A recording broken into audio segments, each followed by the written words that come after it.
Hello, everybody. This is Bart Sharp, and you are on Becoming Quantum Conscious on United Public Radio Network and UFO Paranormal Radio Network on 107.7, 105.3, broadcasting out of the beautiful city of New Orleans, Louisiana, and also on the UPRN website. You can catch us there, but also you can get on the cable TV system on Roku, and our programs are sailing away out on cable television, but also on YouTube, Facebook, Spreaker, and some other platforms down the list. And just so happy you're tuning in because today we really have, if I was going to describe it, I'm predicting it's going to be intense. Uh, these people, for first, we're all from Texas and we're all from like pioneer lands. Uh, and so Abilene, Weatherford, Austin. Uh, so there's something very ancient right in that plus, but we're all these new age type of people that are expanding that pioneer spirit of what makes Texas so wonderful.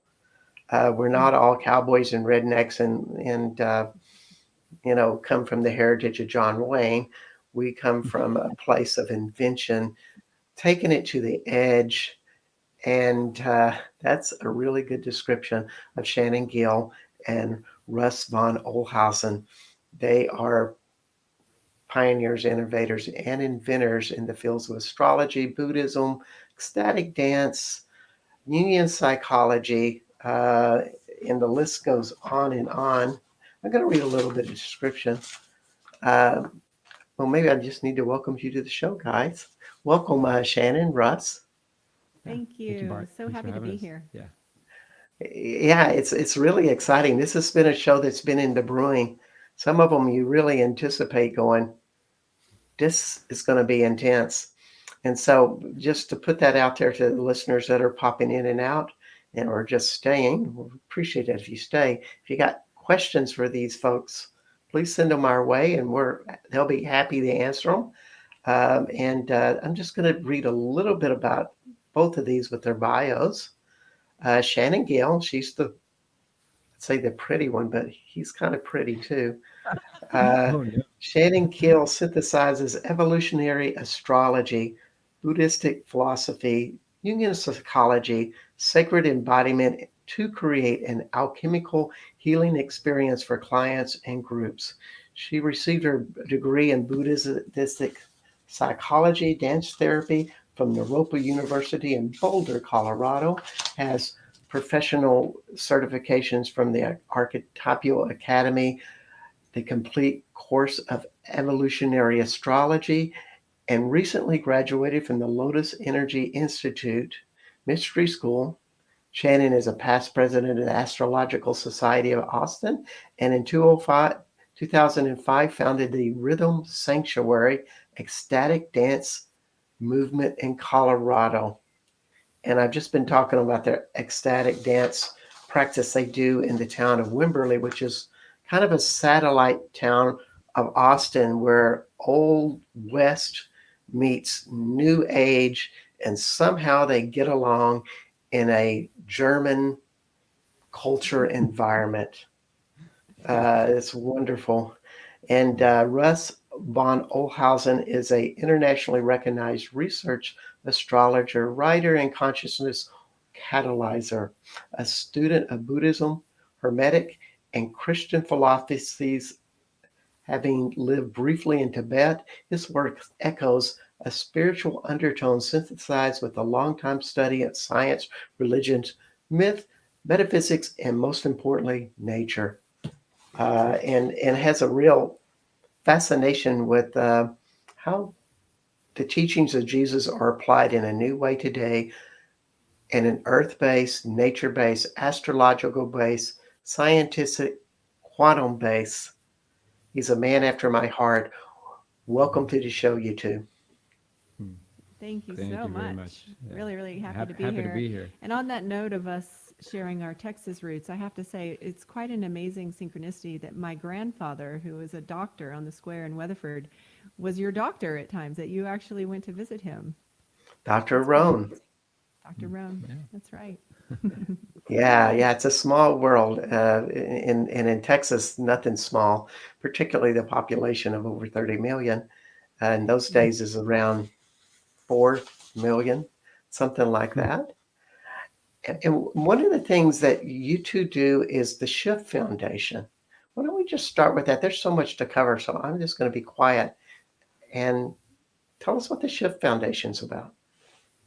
We are a Texas nonprofit, and pretty much the alchemy of Russell and I's union was founding of this organization to be ambassadors of this time on the planet, of this massive shift in consciousness that we find ourselves in here at this cusp between the ages, the astrological ages, and we really feel that our sacred contract together is to be sort of midwives in a way of the shift. And so we do all types of fun things. We teach, we do seva, so we do a lot of selfless service to the community. We're kind of trying to present ourselves as a nexus point in this sort of South Central Texas region to be organizing the new earth paradigm in a way. So we are creating and cultivating community and trying to remember these new ways of living more organismically together in harmony with each other and with the planet. We do summer camps. We do ceremonies. There's a real foundation of celebration that we like to bring because we really feel like that is a foundational component of the shift into higher states of consciousness. Has to do with our frequency, our vibration, and so we have a lot of fun too. Yeah, it goes way back. This year 2005 pops up a lot between Shannon and I. And in 2005, she founded the aesthetic dance movement in Boulder. I founded the Foundation for Spiritual Advancement, which eventually became the Shift, and we also co-founded the Astrological Society of Austin. So there was a big burst that year, and it's still today we continue to bring that under our own umbrella and utilize that same energy, those same concepts again. What we're working towards is the collective and individual soul spiritual advancement. So that's an underlying mission of the Shift. Yeah, and right now we're on the lips or the cusp of something almost like if I was going to think about what this Pluto in the Aquarian age in this time between last month and all the way to this upcoming eclipse and April the 8th is opportunity and pay attention. Mm. What do you think about this time? Right. To be awake. That's what I hear when you say pay attention. I think this is this grand time of the Great Awakening, which is everything that is at the basis of the foundation of this shift into the age of Aquarius, where we're coming out of the dark ages and the lights are going on and we're waking up and remembering the truth of who we are, which is essentially fractals of God. And so it Hmm. is very much like we're sort of walking this razor's edge in a lot of ways. We're coming out of the Pisces age, which is the age of duality, where there was this illusion of separation, right, between matter and spirit, and which is sort of typical, like humanity falls asleep and wakes up over thousands of years since the beginning of time, and so there's like a state of amnesia. So this time of the Great Awakening, where we stand at the cusp, we're waking up and everything is being revealed. Everything that we've been asleep Hmm. to, everything that we've been, that maybe has been hidden, that's been out of sight, or maybe strategically kept from us in a lot of ways. And we're remembering that we're far more than what we thought. And so there's a simultaneous burning off, a simultaneous death happening of 2,000 years, and then standing here at the dawn of this path of this new paradigm, which we are very much the pioneers. We are the way showers, and there's not necessarily a map. No. That's So fun. it's You said a concept that I thought was really interesting. Fractals of Mm. Jesus or Christianity, something of Fractals that of nature. God. Fractals in fun. time. What does that mean? Fractals of God, yes. So I like to think about the creation story that we were told when we were children. And this is the way that my mind sort of understands that we all started as one consciousness. And, the story we were told, there was nothing, came something, there was dark, then there was light, then became masculine and feminine. And then from that duality, consciousness splits off into multiplicity, experiencing itself as separate in every crevice of the universe. And so we're at this time now where consciousness is turning back towards itself, back towards center. The two fish of the Pisces age that were swimming in opposite directions are now turning and facing each other and recognize each other in the mirror as fractals of the one. And so relationships become, from my perspective and a lot of the work that I do, the holy cauldron to accelerate our ascension, which is essentially our waking up to our God self, to our divinity. And that's really, I think, what the grand portal is, or the grand aim, is that we're all being galvanized to mobilize as one consciousness and to work organismically instead of in separation. So when you think of fractals of God, think about that infinite Mandelbrot set, that there's this feature of it that looks kind of like a seated Buddha, and that we all are part of this idea, this concept of the one. And no matter how deep you go into this infinite Mandelbrot set, it's a continual repeated fractal, and it just reflects the infinite nature of the design of God. And that's where we come at this for the astrology. It's the same on a scalar level, as above, so below. This is a Hermetic philosophy, and it's actually spread throughout the Bible, throughout all religions, and it speaks to the cycles of consciousness that go to sleep and wake up again, and we are literally in a state of awakening right now into Christ and higher consciousness. It is, and it just seems like right now we're being confronted with that, or we're being facilitated. I feel like both. for me, I just feel like in my own inner world, things are blossoming like crazy. But I just think it's a sign of the times. Mm-hmm. Yeah. Yeah, waking Yeah. up to the magic within. And it's going to get faster and faster. So part of the waking up and coming out of the dense consciousness is the Aquarian shift. And as you move into the Aquarian shift, there's a wonderful Hermetic book about the Aquarian Christ consciousness, the awakening process. And as you move into this space, think of your cells opening up, firing faster and faster, the electrons spinning faster. And that is literally what happened, like a photonic shift of your own energy. That is Christ consciousness. We will begin to glow with it. People do. You will shine with it. And that's what you'll recognize in other people as you begin to come together and create a network of conscious people. You're doing so right now on your show. People that are hearing this, they are sparking in their consciousness, and it is spreading like wildfire. So it's doing its work just by continuing to have these conversations. It is so important to do this in person, and also to spread this kind of message, that all of this is part of a new surge of awakening awareness on the planet. And Indeed. Aquarius is the storm. Sorry, Aquarius, the storm. It's the storm of awakening. And so there is turbulence. And certainly Pluto now, as you mentioned, has moved into Aquarius. That's the last of the outer planets to enter Aquarius. So that's what I always refer to when people ask really? the question, are we there yet? And, from my lens, it feels like absolutely we're there yet. That doesn't mean that the remnants of the old hierarchical paradigm are not going to still, be in this process of collapse. They're happening simultaneously. Yeah. But the storm of awakening is disrupting the amnesia.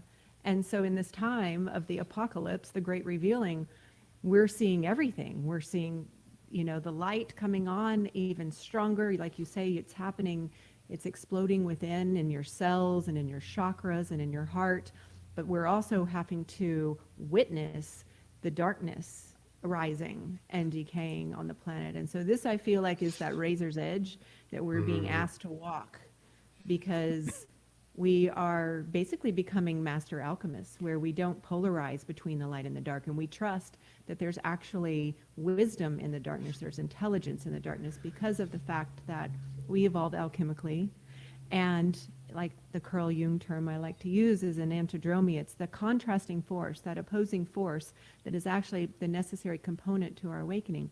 How often do we wake up and say, hey, let's evolve as a humanity today? It usually comes from some kind of contrasting fear or suffering Suffering. or the food disappearing off the shelves or Hey, whatever I'm it is. ready to wake up now. So on that note about the razor's edge we're walking, it's literally the surface of the water we're walking. The story in the Bible of Jesus walking on the water is actually a story of the age we are now entering. It is the storm where the Mm, apostles are going out and they're being tested. We are the literal apostles on the storm without Jesus in the boat, and our faith is being tested. Everyone hearing this right now, your faith is going to be mm, tested. That you have to be able to rise above the water without the emotions of this reality taking you under. This is the important, and you have to do it in the midst of a storm. And that's the story that we're now entering into. And when you come out and you meet Jesus in halfway in the middle, you will find the calm. So this is an astrological story. Just wanted you to remember that. So oh, that's a wonderful description. It brings up this concept that this has been popping around in my head since the last couple of minutes. A quote from one of my teachers: "If it's light, it's right. If it's heavy, it's a lie." And so, it may be in this age, if you're doing things and it's easy, it's exciting, and you're expanding or you're getting more energy when you're doing it, it may be a good clue to you that this is a direction that you should take, that a lot of these lessons are easy. And at the same time, when we are confronted by heavy density, we really need to be, or things that keep sabotaging our life, for example, and we're wondering, well, what that's about. And that's exactly what we should be doing, is asking those questions. And both of them are avoiding polarity. It's just following the message that the world seems to be guiding to us, or something internally is guiding to us. Because that's the beauty of astrology, is that some internal system is being influenced by the whole universe. And that's a wonderful correspondence. relationship. We don't even say really influence it much anymore. It's just a correspondence. Really. And once you understand how the planets and the particles and the quantum realities all align, you just realize they all correspond. And we're entering a time of alignment, again, literally a conscious alignment, where everything that was once diffused will now realign. And the dimensions will begin to shift and merge. You see it happening now.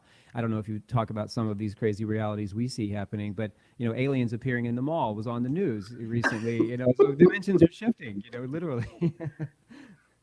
Right. And that Yes. is very Aquarian. Aquarian Yeah. is Expect radical anything. and yes, expect the unexpected. It's beyond 3D.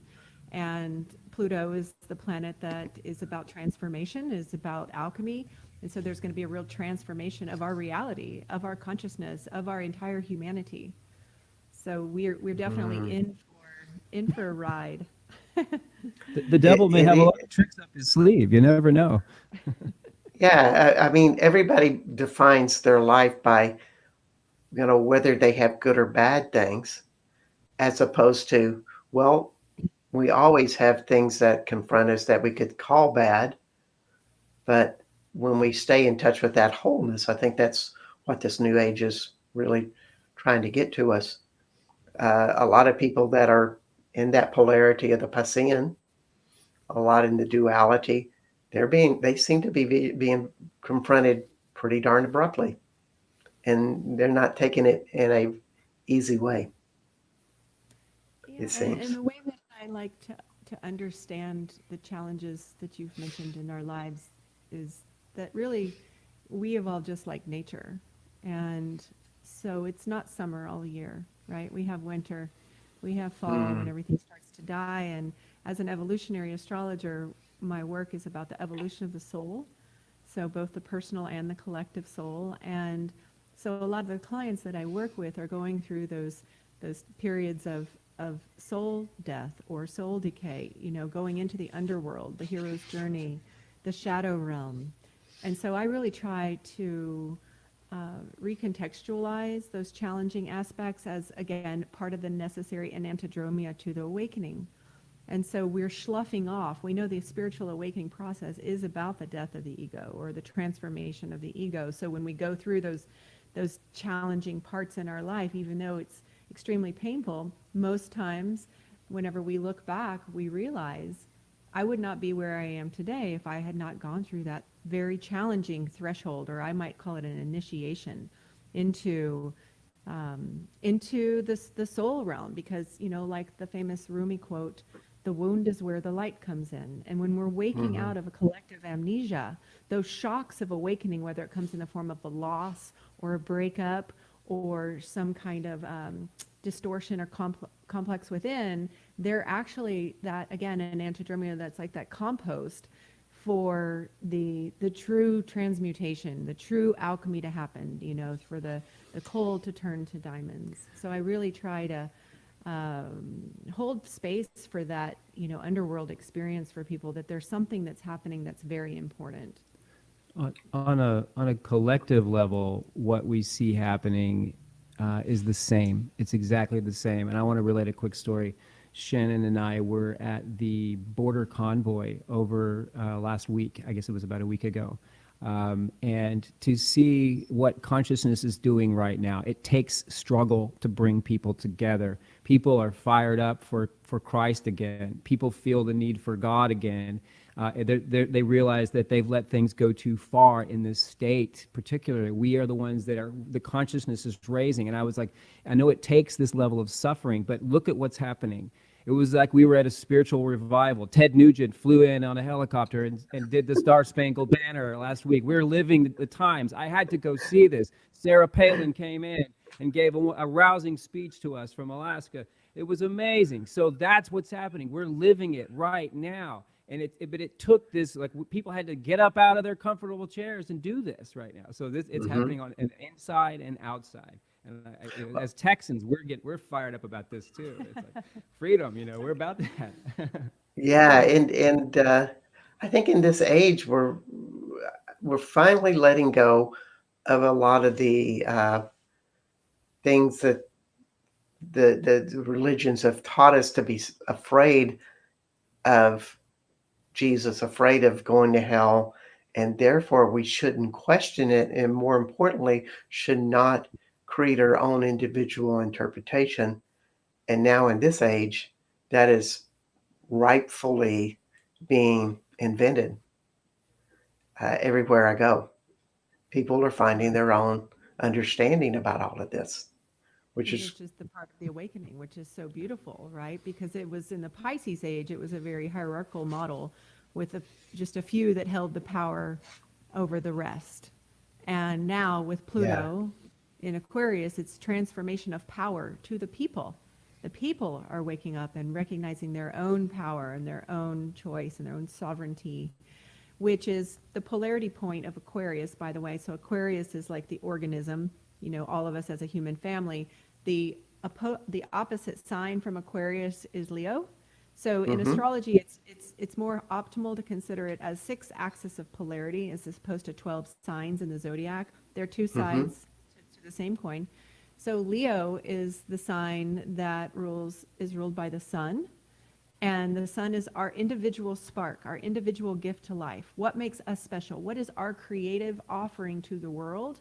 And when everybody is giving their gift, then that's what creates the organismic flow in the reconstruction of all of the systems of humanity. And so this is where, I think there's just a lot of pushback around being the part of this matrix level of reality, or, just punching the clock and working for the system that is just leeching our life force. And so there's this other way that I think is coming into the collective consciousness where we can create more ease and flow and balance for ourselves and for the planet. indeed. And I'd just probably like to add that what you're saying is it's not for everybody. Some people love to punch the clock, and that is their own interpretation. That's exactly where they feel like they fit in, is that type of person. But there are other parts of people out there that they're exactly opposite of that, and they are stepping up into this consciousness. The ones that push the envelope, that expand it. It's like I would say, our time. Absolutely. And And also, go ahead. sorry, go. Well, just to also clarify that as long as you're enjoying what you're doing when you're punching the clock, there's nothing wrong with punching the clock, you know, as is. It's just a matter of doing it, being aligned with something that brings you joy, I guess is really what Leo is saying. What lights you up? That's what we're So, all striving so for. my theme Yeah. for the year was actually punch it. And so if you want to punch the clock, I'm fine with that. So I feel like punching is like a start. You punch it, and you Star Trek when you go into warp speed. You're punching it. So if you want to punch the clock, I put in more hours right now. I don't work for anyone. We do the shift as our mission every day. I probably punch in 18 hours a day on the computer, and I feel like I am punching the clock somehow. But I feel like I'm doing it in the most creative way as an instrument of some sort of divine nonsense going on the planet. But I feel like it's making its way into consciousness with a good message. So I feel like Yes. punching the clock is good for everyone on some level. Yes. Yes. And you're finding what I like to call just your heart's desire. And Yeah. and there's and when you're connected with your heart, you're connected with something more infinite, and you're pulling from infinite source, your heart's consciousness. I do need to interrupt and tell everybody that this is Becoming Quantum Conscious. My name is Bart Sharp, and you are on the United Public Radio Network and UFO Paranormal Radio Network at 107.7 and 105.3 out of the beautiful city of New Orleans, Louisiana. Of course, you are with the Texas Convention here, speaking out on Roku, Texas radio stations. No, that did not sound right. Facebook, YouTube, and the UPRN website. And today we have Shannon Gil and Russ von Ohlhausen, and they have so many projects going on. And I just want to bring these up. You can find these people at shannongil.com and Russ von Ohlhausen. That is Ohlhausen, I believe, .com. But also, you can find them at the astrumacademy.org. That's ASTRUM. And Actually, it's ASTRAM. .org. ASTRAM. Okay, yes, I thank you. And one of the events that you're really building that I just love, and I wish I could come. I'll be in France at this time, not in Texas. It's called Total Eclipse of the Heart Symposium and Revival, which is, of course, during the eclipse on April 8th, and around that time. You want to share about what's going to be going down on that symposium and revival? Absolutely. Yeah, we wish you could be here with us. So this is historic because we are sitting right here in the 100% path of totality, right here deep in the heart of Texas, hence the name. And so we're hosting a 4-day revival symposium, and it is going to be, well, I guess maybe I'd like to share a little bit about the significance of eclipses from my perspective. It's interesting because what we understand is that ancients actually used to fear eclipses, and that was because of the magnitude of the events that would often occur.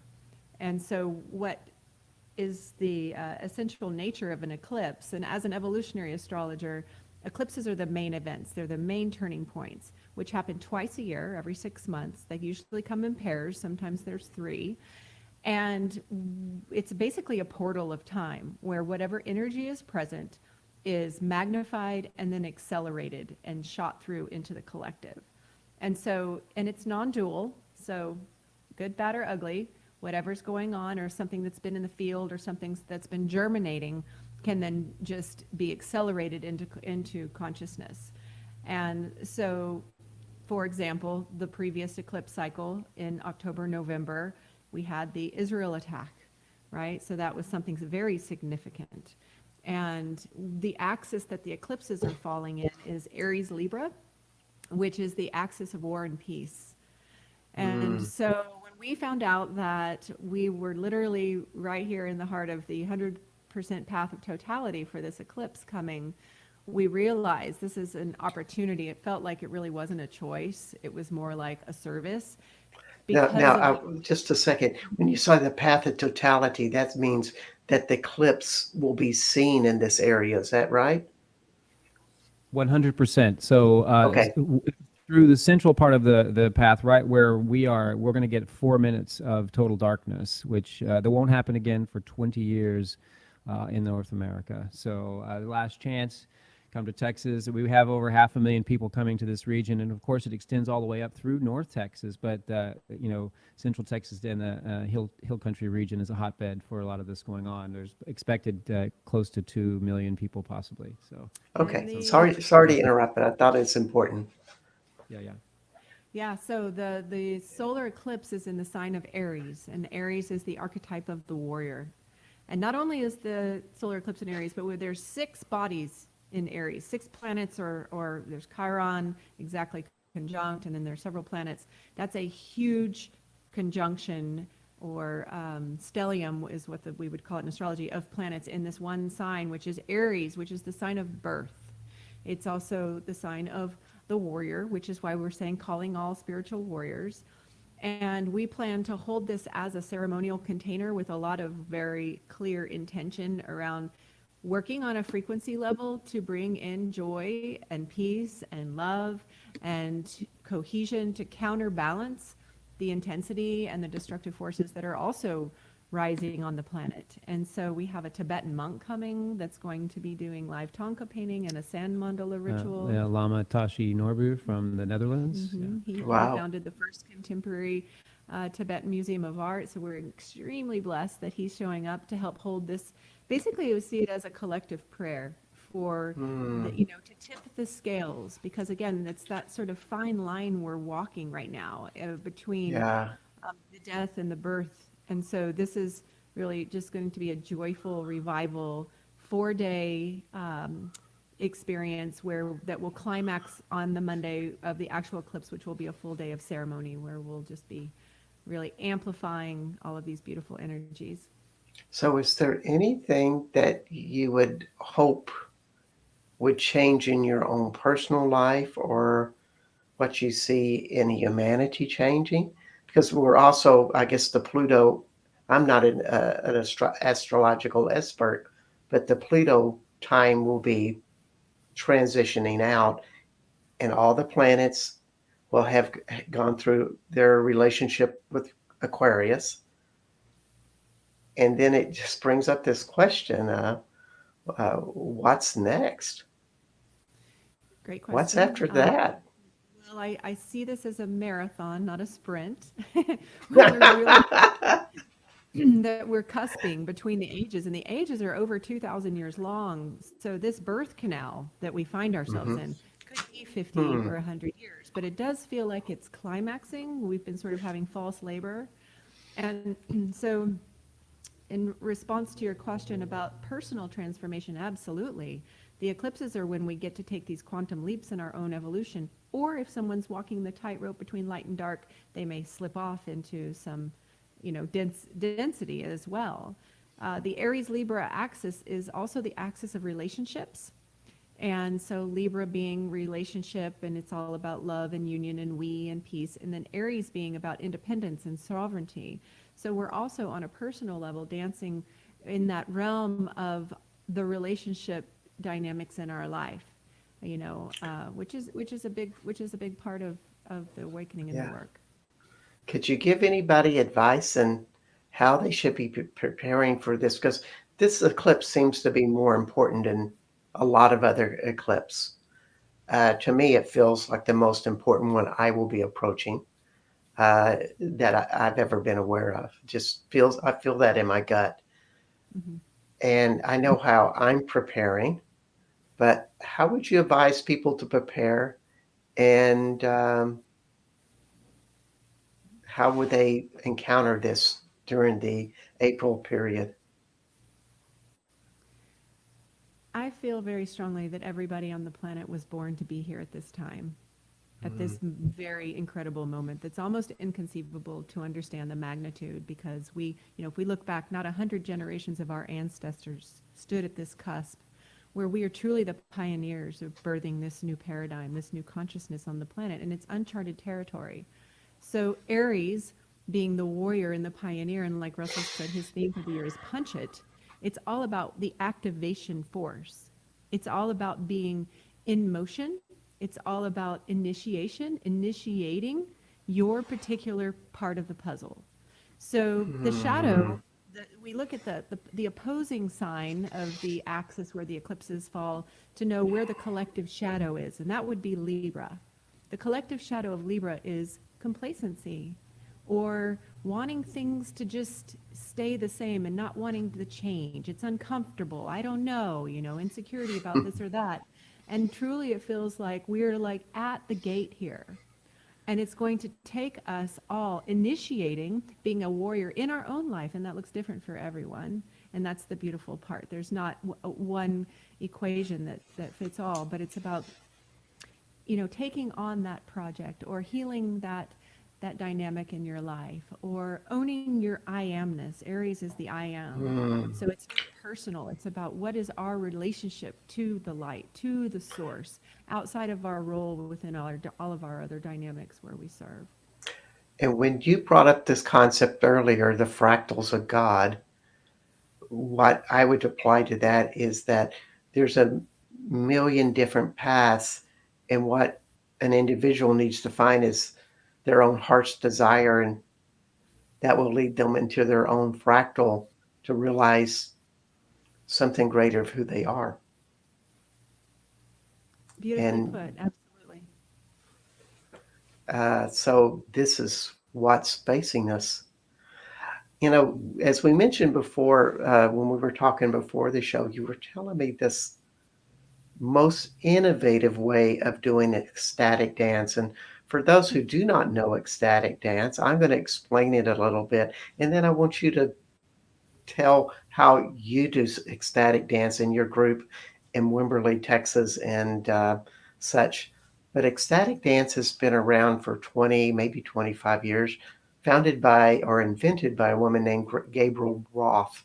And she'd invented the 5 rhythms, or they're basically different tempos or types of music, one slow, one a little faster, lyrical, and then other stages of going from a slow to a fast to a calm down.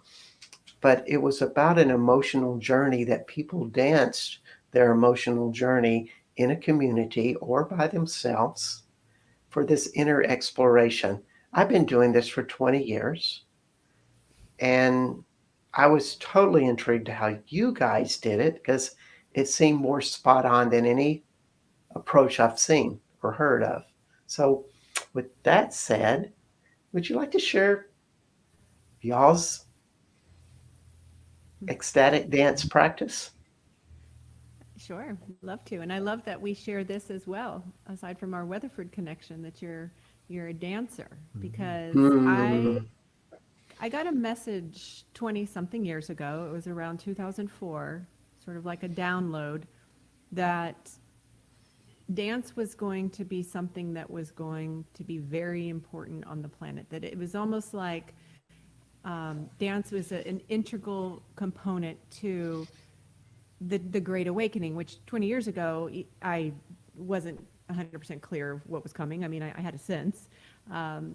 And it was actually inspired after watching the second Matrix movie, and there was that underground sort of apocalyptic scene, and they were sort of like, this is it. This is all we have right now. And it literally sparked something in me that I realized later was also a memory. And so I feel like I have past life experiences of doing sacred dance in the temples, in the tribal scenarios. At one point, dance was a part of everyone's world. It was part of the community healing rituals that were commonplace. And ecstatic dance is actually just basically an offshoot of all of that. This is ancient. So what I created back in 2005 and 6 in Boulder was sort of a resurrection of the ancient tribal dance. And we actually would create a temple space, and we would have altars, one to the divine masculine and one to the divine feminine, that at the end, at the candle dance, we would merge them. So this was a long time ago, even before we were, at this cusp between the ages, really. And then that's a lot of the Aquarian paradigm, is this, what we call the divine androgyne, this sort of synthesis of unification of duality. And I had my own personal healing and initiation very much through music and dance. And so there was something instinctually guiding me that I just knew that I was needing to share. And it really, what I understand now, after, been doing this practice for so long, what was happening was it was activating my Kundalini, which is the chakra system within, the energy system within, which is what we now know as the rainbow bridge. That was always this concept of, oh, we're going to be entering this new age and there's going to be this rainbow bridge. And it all felt very sort of fairy tale. And what we understand now is that it's an internal personal experience activation of our inner circuitry. And so through the dance, which is really about, utilizing ourselves as a conduit, we are barefoot. We have certain guidelines where there's no talking on the dance floor, which is simply so we can drop into these deeper states of consciousness. We literally become like acupuncture needles on the planet, and we are becoming what we understand as transceivers to receive and transmit light. And then bring that into the equation of doing this in groups. This is where I really started getting the understanding that this is powerful energetic medicine for the earth grid, because we're sending out these vibrations of ecstasy, which is essentially our birthright, which is joy and creative expression and heart connection into the collective field. So there's a liberation happening individually and collectively through the practice. So on another note, the aesthetic dance had its roots actually in a movement around the same time that had to do with an evolution of dance with the Catholic Mass. So the cosmic Mass was something that was done by a priest, Episcopalian priest. And I feel like bringing the sacred back is also important. So we've done dances in warehouses, we've done dances in gyms, we've done dances in yoga studios, but it's fun to do dances in churches. So we're bringing it back to churches, and we thank the Unity Church of Wimberley. We've been holding some dances there over the recent months, and it's been a fabulous experience to do it actually in a church, because I feel like you can recognize God there more easily than you can in a gym, So I feel like it's just a simple practice. Your mind's already in a higher state. We've also started with the Shiv Foundation, just for good measure, the Clean Speech Initiative, because I think that your body is a sacred space as well, and you want to keep that. You want to keep yourself in a higher dimension, so just not resonating. But it starts treating your body like a church, and then dancing, bringing that joyful energy back in. And I think that's the component. I think we bring the knowledge of God right back in is what we're trying to do. Yes, it's bringing that practice of a shift. And I had an image also that y'all were doing it maybe outside on the grass at times. Is that correct? Oh, yes. Yeah. That you're actually having that tactual, energetic, vibrational connection with the earth as you dance in that When the stars expression. and the weather lines up, we love to dance outside. And sometimes there's been local Austin dances where they've danced weekly on the ground deliberately for that, just to connect to Mother Earth. It sounds wonderful. I look forward to coming out there sometime with that. Wimberley is a very interesting place because it has a lot of energetic powers in it that are kind of quiet, but yet they're very profound. Some people say that there's an arc, which is a extraterrestrial center within the earth there in the Wimberley area. A lot of UFOs been spotted and stuff. So I think it just sounds perfect for you guys. Well, can I add a little punch to that? We Yeah. are actually on the 29.55 degrees north latitude, the same degrees of the Pyramid of Giza. So that even makes it more interesting. And we were called here by the divine nature of a pyramid to be on that exact location that was built by a mystery. So yeah, it gets even more interesting. We're on a divide between two aquifer zones here too. So there is Wow. geomagnetic force happening here. There's something happening consciousness in the planet in the Wimberley area. We also have Jacob's well, if you want to get back to biblical on this. So we feel like there's something spiritual and divine happening here. We're all gathering together with David Allen Baker, who also involved in the ecstatic dance movement, of course, to keep Jacob's well alive. So I feel like we're living in Mm. biblical times, literally. Yeah, or reinventing them Yes. with that. We're finding that connection again. I think one of the things in your website was just expressing that the return of Jesus was just a return of it being expressed through the individual. Yeah. Are It we is still being connected? expressed. Yeah, so it's the Christic consciousness. So we just did a part of our school right now. Our first course is about the raising of Christ consciousness within, or the Christic force. So Jesus was the man, but Christ is the force, and they come together, and Jesus Christ. So that energy, that Christic energy, is something that anyone can tap into and should attempt. And the Bible is a path to doing that. It is a way to raise your own Kundalini energy. It is a way to understand and the path of the stars. It is a correct path of knowledge if on multiple levels. I used to be. I was a cynic. I actually called myself an atheist Yeah, for yeah. months. I want to stop you right there and go back Sure, to a go ahead. question. You said the Bible is the path to the stars. Can you just explain that a little bit? That's too too juicy to let that pass by. Well, okay, I'll let you stop on that one. So something that we talk about a lot is the Bible is an astrological treatise, from cover to cover. Every story relates a parallel of the higher dimensions of the planets. And it does so with the ages, it does so with the archetypes, it does so with the signs. Everything is embedded in this, is encoded in this. It's not just it's also a numerical code. It's fascinating to understand the Torah this way. But it is also a path to Mm, understanding higher consciousness. It is if you understand the Vedic concepts of the Kali Yugas, that we entered a deep, dense time about 4,000 years ago, and we're now is the fall of Egypt, the fall of Babylon. All if you know your history, you got to know your history to yes. understand cycles of Oh yes. consciousness. Oh yes.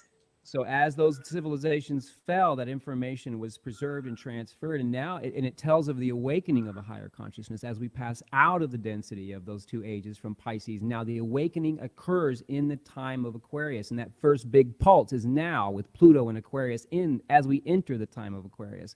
And it explains all of this in the Bible if you know how to read it and understand it the way the three wise men did to follow Christ. You have to understand all these When concepts. so when you say the Bible, are you talking about the Old Testament or what? Which Cover to cover. cover to cover? Okay. Every version. Sounds There's like a no, movie. so if you want to get a hint of this, we just recently did a fun movie using all old clips from MGM, Paramount, even some recent storytelling of the Bible, Noah, and so forth, and how each of the astrological ages is easily shown, and how the background story is the concept of the astrological precession of the equinoxes. Wow. So you can easily see this that Jesus is represented at the time of the euro at 0 degrees Aries. Those are Calvin. the Okay. yeah. So the calendar year is 0. That becomes the age of Pisces, and that's where the symbolism transfers to the fish. But before that, the dominant sign was that of the ram. It was the Aries. It's the Hebrew culture. It established that with Moses, that the blowing of the ram's horn was the entrance into the age of Aries. And at the same moment was the destruction of the age of Taurus symbolically revealed as the calf of the golden calf is destroyed. So that is a Wow. symbolic transference of one age into the next. It goes back 7 ages. So it's just a touch, a little bit of a touching on the surface of what's going on the Bible. Every story tells something about the path of the stars and how to understand your own consciousness. It's a Mm, beautiful divine thing. The Torah is not something old and dead. It is a living divine force. You just have to know how to read it, and then those who mm, have ears to hear will hear. wow. And So you can do you find do you this movie do on you, our do you, website. okay, you can find it the next question is You We wouldn't teach be things like unprofessional. this at the Total Eclipse of the Heart Symposium and Revival. That, sorry, say more, you want me to say more about the event? Well, no, I'm just the question. You're going to be delving into that type of topic at the Revival and Symposium. Oh, we Uh, may talk a little bit about that. We're pretty fired up about it these days, but really you'll find more of it on astrum.org. We have a okay. mini course put together. You could, with free mini course, Oh, just good, register. good. If you have problem, we have a little problem on Safari. Just get on Chrome. It should fix. But Okay. you get a free mini course. Just let us know if you're interested. We're going to do a release on Easter of the Jesus Christ Consciousness movie. But right now, I'll give it away to anyone for pre-release rough cut. So. And that would be the Astrom, ASTRAM Academy.org, No, just in no, case. no academy, just astrum.org. Okay, great deal. Yeah. Uh, so we're coming to an end, and I just wanted to say one thing, and then I'm going to do closing statements, and then I usually ask and end the show with each of you giving us 1 minute of what you would like to tell the audience of a message uh, about the age of Aquarius, or what we've covered so many topics that you're going to have a lot of problems trying to figure out what you want to say. But I'll leave that to y'all.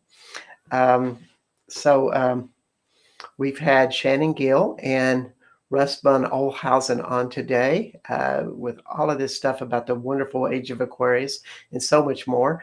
It really gives me a lot of optimism, as astrology usually does guide us, and that we're ending a 4,000 year period of density and starting the entry of a lighter age, almost like we're coming out of the womb, so to speak. Wonderful thought. That's my thought. And I'd also like to tell everybody that you are on Becoming Quantum Conscious at United Public Radio Network and UFO Paranormal Radio Network out of the beautiful city of New Orleans, Louisiana at 107.7 and 105.3. I am Bart Sharp with Becoming Quantum Conscious. And next week will be Valentine's Day. And I'm going to be doing the show solo and doing it on the theme of the polarity of the seven deadly sins and the seven qualities of divine feminine that's holding inside of herself. I just had to say the feminine, the power of the feminine. I don't know if it's called divine. I kind of are hedging away from that word. It just kind of spurted out. So there's a great duality between those two. And we're going to be doing energetic clearings and explaining this concept that has come to me in the last month. It's promised it will be fun and entertaining. And with that said, what would you like to share, Shannon and Russ, to the audience as a final message? I think I'd like to invite everybody to come to Texas for our big eclipse event and be a part of making history. It is going to be 4 days of an opportunity to really activate whatever it is in your own DNA, in your own life, and be part of creating this cauldron of an alchemical experience of joy and peace and connection, cohesion, inspiration. We're going to have lots of dance. We're going to have lots of high vibrational speakers and ceremony. And really, I feel like the theme for this time, as Russell likes to say, punch it, is to be an active participant. We understand that we're at the gates here, and so we're inviting everybody to activate and to be a part of this major shift in consciousness. I think that's a wonderful thing. And I want to just say you can contact with shannongil.com to find out this information, or Russ von Ohlhausen. They all have it on their many websites, so it's easy to find. And you can wear a toga too if you want. It is a symposium. We are encouraging everyone take it serious on the day of. Be in a sacred space no matter where you are, at least in your heart and your mind. Yes. Any final words, Russ? Yeah, I do feel like we are living in interesting times, to go with the old Chinese proverb, and it is a blessing and it is a curse. So we can look around and see how many people are feeling both, but also being hexed by the curse. But we know that this surge of energy, this force that we're connected to, that it was in, that is divine, that is sacred, that we can capture that within. We have to practice. We have to treat our body like a temple. We have to go back and revive the old sacred ways. And so this is what we're doing, both on a daily practice. We are practicing what we preach. We're going to lead up to this event as well. We're teaching it at our school. Really what we're doing is trying to reconnect ourselves by an understanding of the path of the stars, the understanding of our faiths, whatever it is, science. We'll even take atheists. We'll try to convert you to whatever it is. What we want to bring you to a path of the seeing the light and the divine. So that's a message that I'd like to leave with everyone today. All right. Well, thank you so much for being on the show today. Uh, Shannon Gil, Russ von Ohlhausen, and we'll see y'all next week on Becoming Quantum Conscious. Thank you so much for tuning in. Appreciate it.